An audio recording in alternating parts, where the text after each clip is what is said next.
यदि आपके कमर में दर्द है, कमर से टांगों में दर्द जा रहा है या ग्लूटियस से आपके बटक से टांगों में दर्द जा रहा है तो इस सियाटिका का लक्षण हो सकता है। सियाटिका दो तरीके से होता है, एक कमर में नस दब रहा हो जैसे L4, L5, S1, S2, S3 पे, या आपके ग्लूटियस में नस दब रहा हो पिरिफॉर्मिस मसल्स के नीचे, पिरिफॉर्मिस सिंड्रोम भी बोलते हैं। तो इसको चेक करना जरूरी होता है कि सियाटिका कौन सा है, आपके ग्लूटियस से टांगों में जा रहा है या कमर से टांगों में जा रहा है। ज़्यादातर केस में वन साइड दर्द होता है, रेयरली किसी किसी में दोनों टांगों में सियाटिका का दर्द होता है। डिस्क बल्ज होने की वजह से आपके टांगों में दर्द जाता है। इसको कैसे मैनेज करते हैं, तो सबसे पहले लक्षण इसकी जान लेते हैं। इसमें क्या होगा, नंबनेस हो सकता है, मतलब सुन्नपन या झुंझुनाहट हो सकता है, या तीखा पेन हो सकता है। चलने में कभी कभी तकलीफ देता है, कभी कभी आराम रहता है। करवट बदलने में, आप अगर बाइक चला रहे हो तो किक मारने में दिक्कत होगी। और ये पेन ऐसा होता है कि लग रहा है कोई सुई से चुभा रहा है। तो दोस्तों इसको कैसे मैनेज कर सकते हैं, आपको इसका लक्षण तो पता चल गया। इससे कुछ एक्सरसाइज होंगी। तो सबसे पहले आपको जानकारी दे दूं कि जिनको बहुत सीवियर पेन हो तो मेरी एक्सरसाइज को तब तक अवॉइड करना। और पैर यदि पतला हो रहा हो, जैसे कि जिस पैर में दर्द हो और 2-3 महीने से लगातार दर्द बढ़ता ही जा रहा है और पैर पतला हो रहा है, पैर में सुन्नपन बढ़ता जा रहा है, तो आपको आर्थोपेडिक सर्जन या न्यूरो के डॉक्टर को एक बार कंसल्ट करना ज़रूरी है कि आपके नसों पे कितना दबाव पड़ रहा है।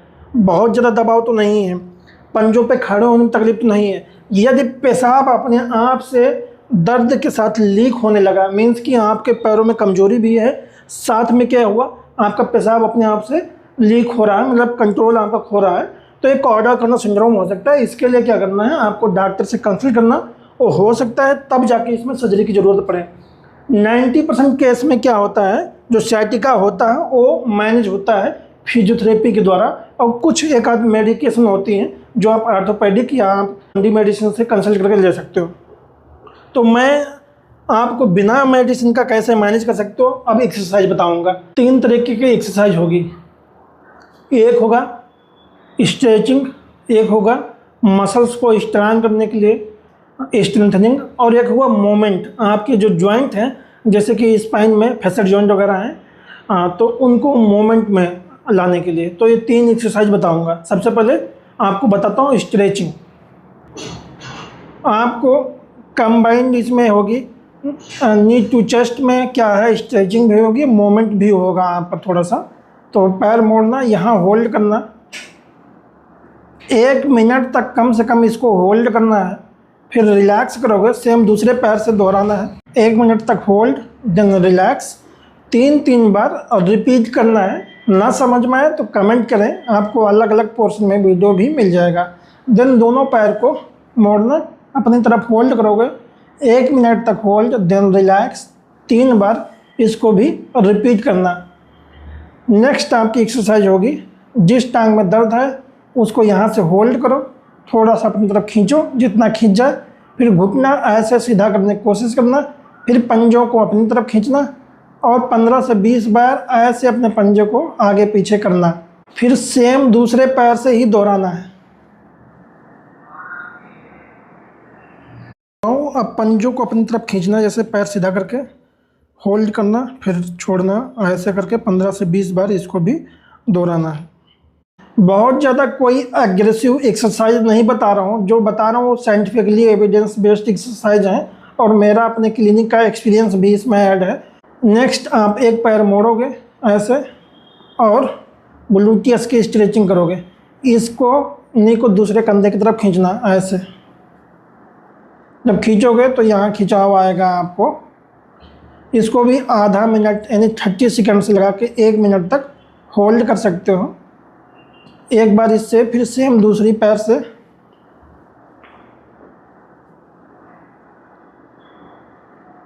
फिर रिलैक्स, 3 बार इसको भी रिपीट करना है। नेक्स्ट आपको पैर को दूसरी तरफ क्रॉस करना है और ये पेल्विक टिल्ट होगा। आप स्ट्रेचिंग के साथ पेल्विक टिल्ट, इसमें मोमेंट भी होता है। 15 से 20 सेकंड होल्ड देन रिलैक्स, दूसरा 15 से 20 सेकंड होल्ड देन रिलैक्स। इस बात का ध्यान रखें, बहुत सारे यूट्यूब पे एक्सरसाइज का वीडियो मिले, अनअथराइज एक्सरसाइज नहीं करना। यदि कोई फिजियोथेरेपिस्ट नहीं है या कोई डॉक्टर नहीं तो उसकी एक्सरसाइज करने की ज़रूरत नहीं तो आपको हो सकता है पेन बढ़े या ना ठीक हो तो एक्सरसाइज से भरोसा भी आपका उठेगा, क्योंकि आप एक्सरसाइज शायद वो नहीं कर रहे हो जो आपको ज़रूरत है। तो सोशल मीडिया से जान परख के ही करना। नेक्स्ट आपकी एक्सरसाइज होगी, पैर मोड़ा, ऐसे रखा आपने और यहाँ बीच से हाथ निकालोगे, अपनी तरफ खींचोगे, आधा मिनट तक होल्ड, फिर रिलैक्स। सेम दूसरे पैर से,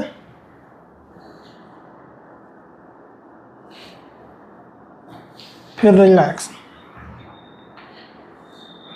15 से 20 दिन कम से कम एक्सरसाइज करोगे तब जेन्युइन फ़र्क दिखेगा। अब आपको ब्रीजिंग बताऊंगा। कमर उठानी है, 10 सेकंड होल्ड करोगे, देन रिलैक्स करोगे।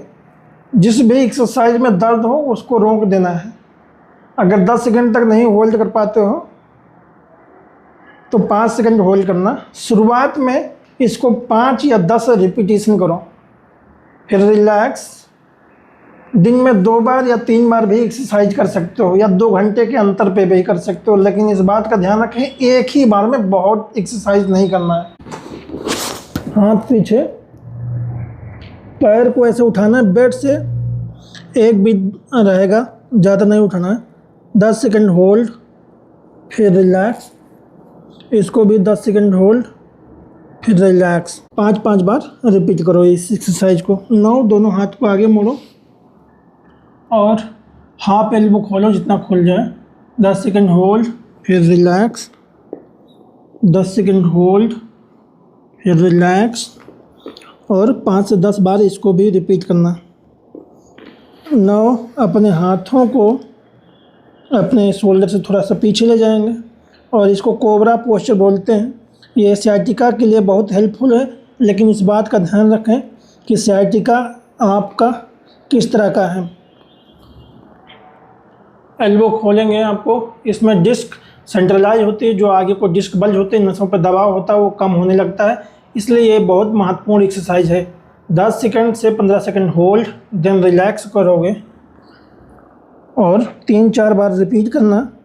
दिन में 2 घंटे के अंतर पे ये सिंगल एक्सरसाइज भी साइटिका वाले कर सकते हैं।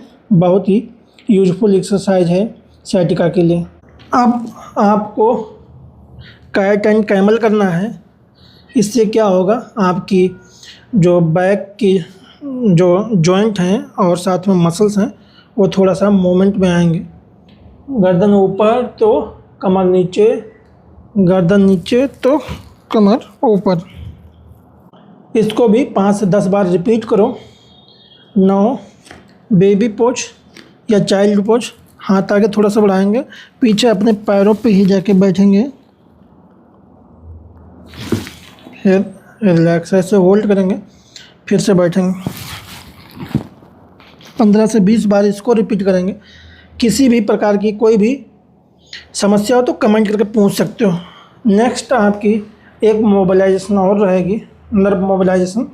सीधे बैठना है, जिस पैर में दिक्कत हो उसको सीधा करोगे, पंजों के अंदर की तरफ खींचना, साथ में गर्दन ऊपर की तरफ। पंजा अंदर की तरफ खींचा, गर्दन ऊपर, फिर धीमे धीमे पंजा नीचे, गर्दन नीचे, ऐसे ही 5 से 10 बार रिपीट करोगे। ये इसमें बैक पेन, इसमें साइटिका का मैनेजमेंट है। इसमें स्टेनोसिस जो होता है उसके लिए एक्सरसाइज इसमें सारी नहीं है। आप कोबरा पोस्चर और जो है बैक बेंडिंग पोस्चर में आप यदि होंगे तो आपको दर्द होगा स्टेनोसिस, तो ये स्टेनोसिस के लिए एक्सरसाइज नहीं है। सारी बैक पेन के लिए एक्सरसाइज नहीं है। ये कमर दर्द, कमर से टांगों में जा रहा है उसके लिए महत्वपूर्ण है। अगर आप चाहते हो स्पेशल कोई दिक्कत हो तो आप कमेंट करो, उसके लिए स्पेशल आपके लिए वीडियो बना के डाल दी जाएगी। कमेंट करें, यदि आपको कुछ फ़ायदा होता है मेरे द्वारा बताई गई एक्सरसाइज से तो एक बार कमेंट ज़रूर करा करें। और किसी भी प्रकार की समस्या मस्कुलोस्केलेटल, जैसे चाहे जॉइंट की हो चाहे मांसपेशियों की है, एक बार कमेंट ज़रूर करें, आपको रिप्लाई मिलेगा। और आप मेरे क्लिनिक पे भी आके दिखाएं। मेरे यहाँ आपको अच्छे से चेक किया जाता है मैनुअली कि आपका SLR पॉजिटिव है, नमनेस से टिंगलिंग है या पैरों पर चलने में दिक्कत है, कमज़ोर तो नहीं है या मूवमेंट में पेन है, रेंज ऑफ मोशन कितना है, बहुत सारी चीज़ें मैं चेक करता हूँ। इसके बाद डिसाइड करता हूँ कि कैसे ट्रीटमेंट होगा। मेरे यहाँ एडवांस मशीनें हैं, काफ़ी जो प्रिसाइज ट्रीटमेंट होता है उससे शॉक वेव है, लेजर है, अल्ट्रासोनिक है और डिकम्प्रेशन या ट्रैक्शन है। मेरी क्लिनिक दिल्ली में तिलक नगर में है, मेट्रो प्लेन नंबर 495 के सामने है। मेरा मोबाइल नंबर 8887610146 है। इस पर व्हाट्सएप पे हाई लिख के भेजेंगे, आपको एड्रेस मिलेगा। जो भी समस्या आप इस पर लिख के भेजेंगे, आपको रिप्लाई मिलेगा और आप मेरे क्लिनिक पे भी विजिट कर सकते हो। मेरे यहाँ सिर्फ साइंटिफिक ट्रीटमेंट दिया जाता है, जो ज़रूरी हो वही ट्रीटमेंट दिया जाता है, अननेसेसरी कोई ट्रीटमेंट नहीं होता है। हाथ से भी मैनुअली एडजस्टमेंट भी करते हैं जिनको ज़रूरत है। बहुत सारे केसों में मैनुअली एडजस्ट नहीं करते हैं कायरो वगैरह, तो इस बात का ध्यान रखें कायरो वाले कि मेरे यहाँ सबका कायरो नहीं होता, जिनका ज़रूरत है उन्हीं का